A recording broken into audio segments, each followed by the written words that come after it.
welcome to the NBA Daily presented by Amazon Prime. It's Friday, February 27th, 2026. I'm Baraheni, joined alongside Andrew Schlecht. Coming up, we've got Wes Goldberg, my guy, here to talk about the middling Miami Heat. Kevin Durant drops 40 against the Orlando Magic. SGA is back, and the Spurs went undefeated in all of February. Let's get into it.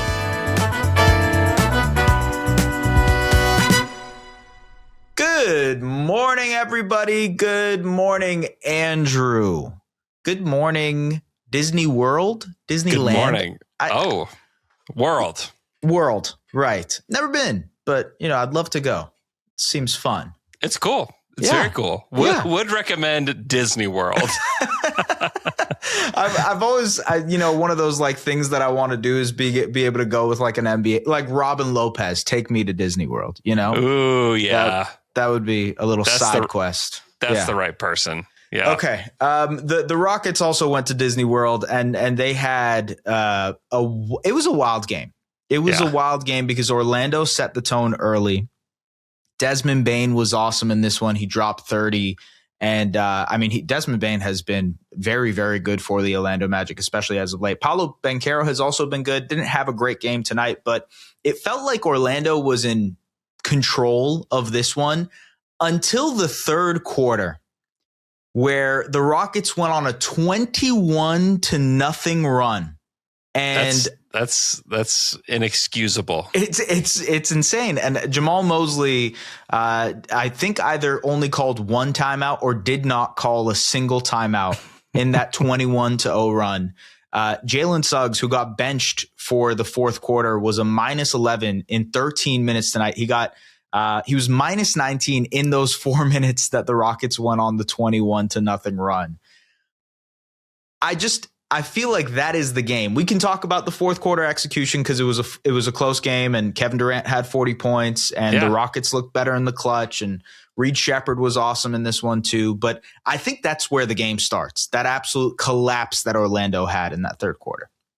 Yeah, I mean, a lot of it was like Reed Shepherd just shook loose. He was 4 of 5 during that stretch, and it was a lineup of Durant, Reed, Capella, Okogie, and Tari Eason that kind of broke that game open for Houston, which is just, it continues to be interesting that get the Rockets have had a good season. I feel like we treat them like they've had a horrific season. Like if you were to just listen to podcasts and think about the Rockets, they're 37-21. They've had a good season.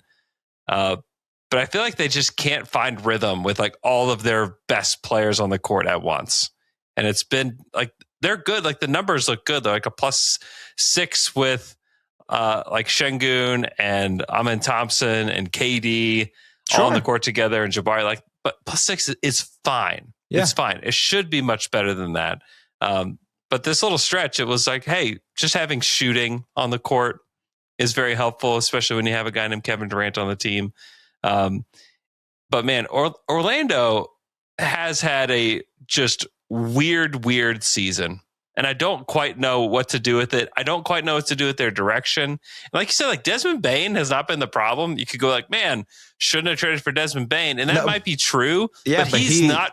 It's not because of him. No, it isn't. And you know what? It's also Paolo Banchero has.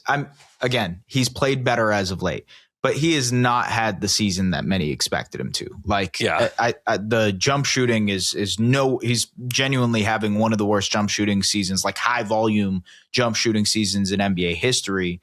Franz Wagner is obviously hurt. Jalen Suggs has been dealing with his fair share of injuries, and I think that kind of reared its head tonight too. It's tough to look at. Kind of funny. Both of these teams kind of mirror images of themselves in terms of expectations and reality, right? In different ways, like you said, Houston has had a good season. It's just that in the Western Conference, with Kevin Durant now on your roster, I think it was an expectation they would be better than this, right? Mm-hmm. Or at least more formidable in the clutch than this. Now, for what it's worth, they did play well in the clutch tonight. And a big part of that was Kevin Durant, who dropped 40 points, inching closer to lapping Michael Jordan on the all-time scoring list, which is crazy to say. It's crazy. But it's also Reed Shepherd, who hit a clutch 3 in the final minute of this game Like you said, he had a huge stretch in that third quarter too. 16, 6, and 5 in this one, and he closed this game. And I actually, credit to the broadcast, credit to Stan Van Gundy. He was like, Reed Sheppard needs to close games for the Rockets because their offense looks so much better when he is on the floor, spacing the floor for Kevin Durant, spacing the floor for Şengün, giving those guys a genuine release valve to go to consistently. So if the Rockets want to have a chance in the playoffs, it's play Reed Sheppard more and when it matters, you know? Yeah. Yeah. I still just question, like, Amen Thompson was also supposed to be more. Was Sure. like part of this equation. Sure. Amen Thompson doesn't take a shot in the fourth quarter. Takes 5 shots total. Same thing happened in that Knicks game, by the way. Did not take a shot in the fourth quarter. Yeah. I don't know where this goes. I just feel like the way they've handled him this season is a bit concerning to me. It's something to watch. I agree. I think his offensive development has not been what people thought it would be this season. Yeah. Especially with Fred VanVleet out. You know, people thought like he would kind of take the helm of the lead point guard duties and whatnot. And a lot of that has shifted to more Kevin Durant, right? A lot of Kevin Durant. He took 28 shots tonight. Which he consistently has to take a lot of shots. He kind of needs to. Yeah. Okay. A guy who we are looking forward to taking a lot of shots for the Oklahoma City Thunder, Shai Gilgeous-Alexander. He's going to be back tonight against the Denver Nuggets. He missed 9 games with an abdominal strain, I believe. Shai is back for OKC, Andrew. Excited in your part of the town? Yeah. I think that everybody in OKC is pretty pumped to see Shai. And they had said the report was that he would be reevaluated in approximately 1 week. Mm-hmm. And you're like, okay, let me look at the schedule and let me see. Oh, they play Denver. Pretty good game to come back against. Yeah. In approximately 1 week, they play the Denver Nuggets at home on national television. Yeah. They certainly need him back for a game like this. I mean, we saw what Jokic did to the Celtics the other night, just kind of ripped them apart. Mm-hmm. And so everybody's going to be back outside of AJ Mitchell and J-Dub for this particular game. And so we'll get to see a more whole version of the Thunder than we've seen in a while. Yeah. Still missing their second best player and one of their best 7 guys, I guess. But still, I think it'll be a breath of fresh air to see Shai back on the court. Absolutely. For OKC, because there's still times, even though there's been a lot of success with guys like Cason Wallace that we've covered this week on this show. He's had an awesome week. Isaiah Joe's been great, but like they need the consistent scoring of Shai, which will be back tonight. Okay, but the other thing is we're gearing up for a really good race for the number 1 seed in the Western Conference because the Spurs are 11-0 or 10-0 in February. They've won 11 games. They went undefeated in February. Yep. And they're now just 1.5 games back of that 1 seed, which feels crazy given how big of a gap, how large of a gap OKC had established to start this season. Yeah. But obviously injuries and obviously the Spurs winning in a major way has helped them. This is a race now, Andrew. Yeah. I mean, during that time, they have a 15 net rating in the month of February. That's pretty good. Where they are 3rd in defense at a 106.2 and then 2nd in offense at a 121.3. Like, it's been a really good month for San Antonio as they're kind of gearing up for their first playoff run together. And so just to be clicking like this, to have the health that they've had to is pretty amazing. And for a team that's this young, we've seen that a lot, in recent years where like young teams kind of do this rebuild thing and they get these high level prospects in and then they kind of make these jumps that we're not quite ready for. We've seen that a lot in recent years, but San Antonio's next in line and they look pretty formidable. I will say, I think it is important to get that 1 seed for both of these teams because you are avoiding having to play Denver and one of the other teams in the playoffs, right? Get the better side of the bracket. And I think that's going to be very important for the West as we see how that shakes out. Okay. When we come back, we're going to talk Heat Sixers with Wes Goldberg, who wants the Heat to change their ways.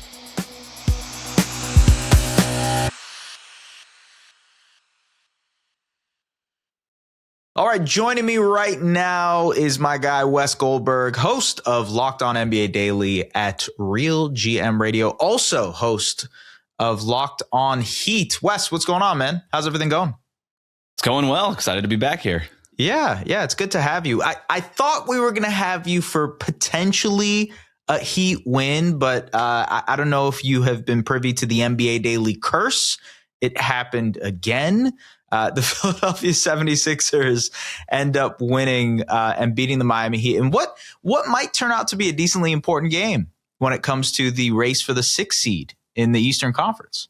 Yeah, that was as close to a must-win as you're going to get at this stage of the schedule for the Heat. They enter the game a game and a half back of Philadelphia for that 6th spot. And if they win this game, they end up in a virtual tie and then get the tiebreaker because they beat Philly earlier in the season. So they would have gotten the tiebreaker outright. Instead, Philly gets the win.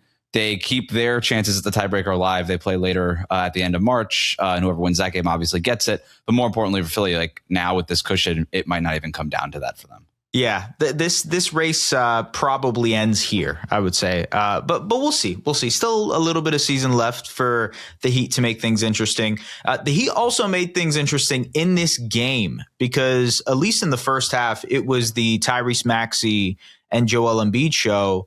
And the Sixers got out to a 16-point lead. Miami, in that third quarter, completely changed the game. And I thought they got back to their own offense, right? Transition, running, missing Norm Powell, who only played 10 minutes in this one, was a big factor. But what do you think allowed Miami to get back into this game?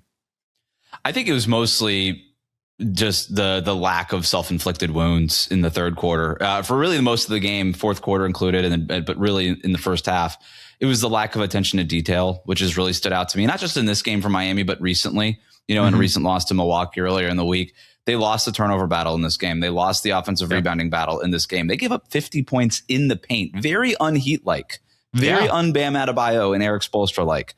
And that's been an issue for the Heat. Like I said recently, this is not a team that is talented enough to get away with not winning those detail things, right? Like the Heat, the whole Heat culture thing is we do the details. We are the masters of the margins. And in this game, they certainly weren't. And I think that's what cost them. But to your point, in the third quarter, they cleaned that stuff up. But in the fourth quarter, kind of got away from them again. Yeah, I'm glad you brought up the margins because I thought, from a decision-making perspective, you're right. Like it's being able to play your game and play to your identity. And it feels like in moments in this one, it was the Sixers that were dictating everything, right? Whether it was VJ Edgecombe getting out and running. And it was funny because it felt like the Sixers were the team that was pushing it in transition when that's usually the Miami Heat, right? I'm curious because this is now, the third game or fourth game back for Tyler Herro. He's had an injury-riddled season this year, but he also comes off the bench tonight without Norm Powell. He pours in 25 points. He hit some big shots in that fourth quarter. What do you think about Herro and how he fits in for this team in this final stretch of the year? Because if he feels too good to be coming off of the bench long term, how do you feel about Herro and his fit? I mean, you're right. He is too good to come off the bench. He's graduated from that. This is a former Sixth Man of the Year who graduated to starter and has rarely come off the bench over the last 3 years. But I understand also Spo's decision to bring him off the bench. He's been, like you said, unavailable all season long, had played only 10 or 11 games up until his return back from a rib injury where apparently he fractured several ribs and just nobody told the media down here that had happened until he was coming back. And you're like, all right, cool. But he comes back and I understand Spo just saying, like, this guy hasn't really been available. We're kind of too late in the game to really reacclimate him to a brand new offense that he had barely played in, right? Like Tyler Herro is a ball screen guy. He does most of his damage in pick and roll and against drop coverage coming off screens. And for that not to be there, it would have been an adjustment for him regardless. And maybe there's just not enough runway now, at the time he returned with 26 games left in the season.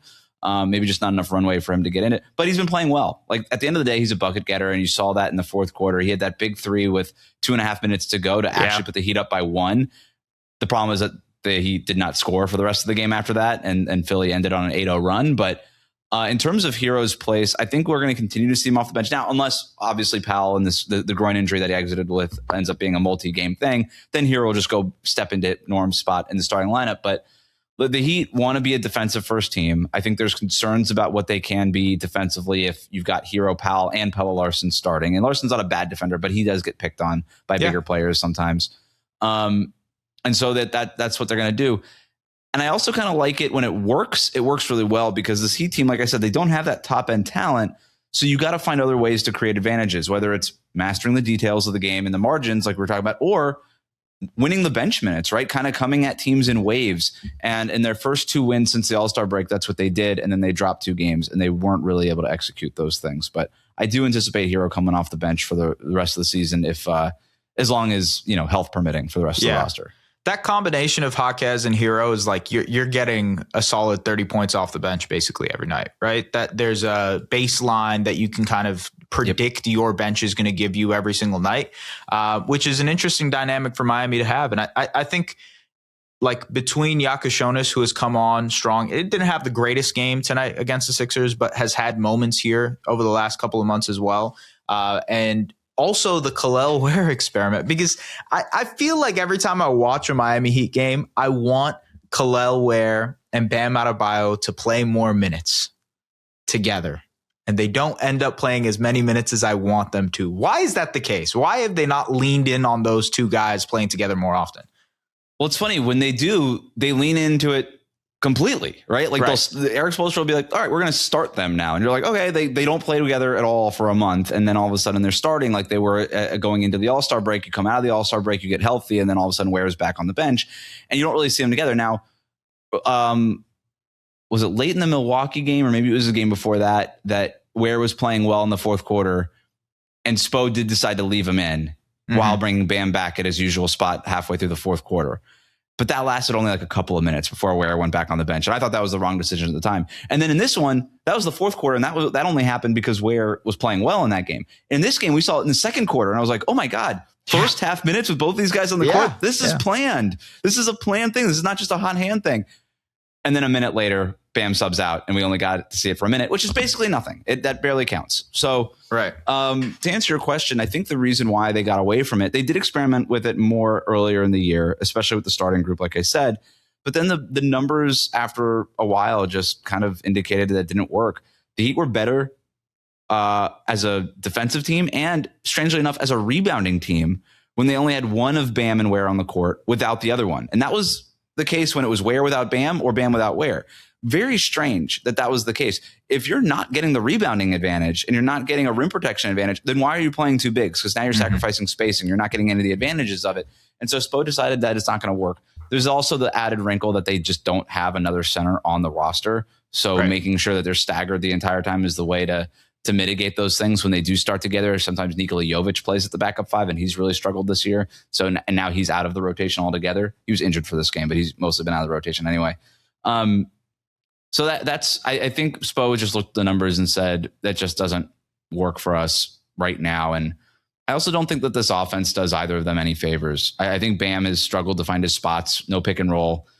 He's a great athlete. Not getting him to be able to be a lob threat at the rim is tough. And then Kel'el Ware is like your prototypical pick and roll, screen and run to the basket big, and they just don't run those plays for him. And so I think it's harder for those guys to find their spots in the offense regardless, but certainly so when they're on the court together when you have to deal with some of those spacing issues. And I think this is just a way to mitigate that. I sense a little bit of exhaustion from your perspective on the style of play for this Heat team. Is that the case? Do you want them to switch it up given the personnel? Like you just mentioned, Bam, good pick and roll big. Obviously, Tyler Herro loves to run a bunch of pick and roll. Kel'el Ware, good pick and roll big, ideally. Do you feel like they need to shift from what they've been doing all season? I mean, it's kind of late for that. They did try this the first time Herro came back. But I mean, generally, like moving forward in the future, right? I would be surprised if this was the offense next year. Okay. Yeah. I think this was a attempt at finding some sort of way to juice this offense. This is an offense that had finished prior to the season, bottom 10 in the league in offensive rating the last 3 years, right? And that's with Jimmy Butler. Yeah. It didn't matter in the regular season. They're 15th in offensive rating right now. So it's worked. Like just getting to league average for this offense was a huge win, especially given the injuries that they've been dealing with all year. So I do think the offense worked, but I think that's pretty much the ceiling of this group, minus some sort of star player insertion, right? Like with this team, I think this is the ceiling, and this offense, I think this is the ceiling. And I think Spo gets credit for finding that ceiling and unlocking it and hitting it. But yeah, this to me is a desperate offense. It's not the offense of a team that has like a go-to advantage creator who can kind of just do those things on his own. Yeah, it feels, for a lack of better words, a little gimmicky, but at the same time, like it provided, like you said, a baseline for this team offensively. Does that baseline have a high ceiling? No, probably not, but it gets you to where they are right now, which is 8th in the Eastern Conference, battling for a play-in spot. Like that was sort of, let's punch above expectations for this team. And they have, I think, so far this season. Do you feel that way? Do you feel like this is where you expected them to be 66% of the way through the season? Or did you want them to be better or I guess worse than what they are right now? I predicted they would finish 6th in the East before the season. So they're right about where they are. Now, maybe that just changed after tonight's result, but this is about where I thought they would be. I didn't think it would look like this. I think it's been more surprising, the process, as opposed to sort of the end result here, more likely than not. But I do think that another year, another trip to the play-in tournament, that would be a disappointment, even given the fact that this is the first full season post Jimmy Butler. I think this team and everybody around it had higher expectations than another trip to the play-in. Well, look, there's a chance that they meet the Sixers in the play-in, which is why games like tonight are interesting and give you a little preview of what you might end up seeing in April. What did you think about the Sixers? Because they don't have Paul George right now, but Embiid is back and he played tonight. And for the most part, he was pretty exceptional. I thought defensively wasn't great. I mean, the Heat, the reason they got out in transition in that third quarter was like, hey, Joel Embiid is not getting back in transition. Let's run. Obviously, the combination of Maxey and Embiid was great tonight. What do you think about Philly and perhaps their chances of, I don't know, doing something at some point in the playoffs this year? With Maxey and Embiid, you always have the potential to just hit this ridiculous level of star power. Yeah. And we saw that, to your point, tonight, right? Where Maxey just goes off for 20 points in the first quarter, and then Embiid basically carries them the rest of the way, and then they're getting contributions up and down the roster. I love how hard Kelly Oubre plays. Who doesn't love VJ Edgecombe, right? Like that guy just has so many, like we talk about second jump guys. That guy's got like 3rd and 4th and 5th jumps. Like that guy just levitates. And just his approach to the game is great. There's like surprisingly good depth pieces. I'm a big Ed Mbona guy since I liked him since, his days at UCLA. Watford, it gives him good minutes. Barlow gives him good minutes. Like I don't want to just do the whole name guys on the roster. No, but you're right. They have depth. They do have a level of surprisingly depth, right? Yeah. Like they don't have, like last year they had names, right? Eric Gordon, Kyle Lowry playing minutes, but those names are gone and they actually have players who are contributing right now. I think Philly is a really dangerous team in the playoffs because I think this version of Philly has a really clear pecking order, and it's Tyrese Maxey at the top.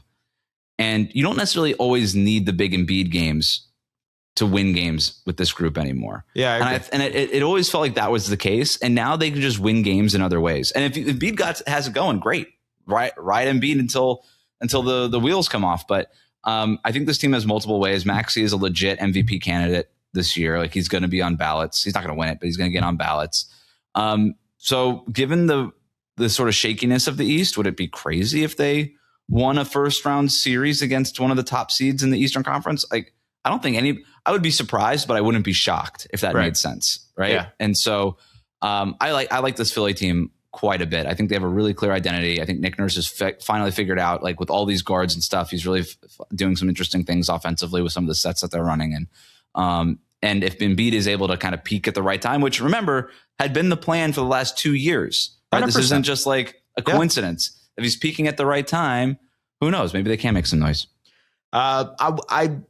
I'm curious to see if the Miami Heat can make some noise. That is very interesting to me. Obviously, they didn't do much last year in the playoffs. It was disappointing, but we'll see if they can at least make it to the postseason and be able to be some sort of threat to one of those top dogs in the Eastern Conference. They have not beaten a team with a winning record in a month. Yes. Yeah. They honestly, you know what? As you know, I cover the Toronto Raptors. They remind me of a worse version, at least this season, of what the Raptors are, which is we're a great defensive team, run in transition, kill in turnover. I mean, Bam and Scotty have very similar characteristics as defenders, right? Yeah. And it's like the ceiling for this team isn't necessarily as great as you want. This is a point I want to ask you about, though. Because long term, moving forward with this Heat team, and as you know, being in the middle is very difficult to build from. What is the future for this group? Is it just like wait for the next star, wait for Giannis in the summer, wait for Donovan Mitchell after that? Like, what is the building mechanism for Miami moving forward? You answered the question. Okay. All right. I just wanted to confirm. Wait for Giannis. I mean, that's it. Does this team eventually get to a point where they have to take a calculated step back? I do think is an interesting question, right? Because that's really kind of what you're asking there, right? And right. It's like, are we going to sacrifice a season here eventually? But right. They will never do it on purpose. I remind people all the time, the only reason they got Dwayne Wade in 2003 is because Alonzo Mourning got a kidney disease. Right. Yeah. Like they never were supposed to be that bad. And this is not a team that tanks. They do build from the middle and up. They do not build from the bottom and up. Pat Riley has a track record of success in doing it that way. Sure, and absolutely. I do think that there's other teams in the league that have a track record of doing it that way. So I don't think it's impossible to do it, but they need to go get that star. So it'll be this summer where you look at guys like Giannis and Donovan Mitchell. This team also has a lot of cap space, ready, like sort of earmarked for the free agency of 2027, where, as we know, there's a lot of potential names there. Right. Then if the Heat strike out on 2 summers in a row at that point, Bam into his 30s at that stage, then I think we start having the more dramatic type of conversations about this group. You always have to watch out for the Miami Heat. That's one of those things that I always say, because at the end of the day, they are a destination. Every player will mention the Miami Heat as a potential trade destination. I would like to make the Miami Heat a destination to go to. After this cold weather in Toronto, I could use it. Wes Goldberg, appreciate you, man. Thank you very much to Wes. Thank you to Andrew earlier for jumping off with us. Thank you to everybody who's listening to the NBA Daily. We'll see you guys later. Take care.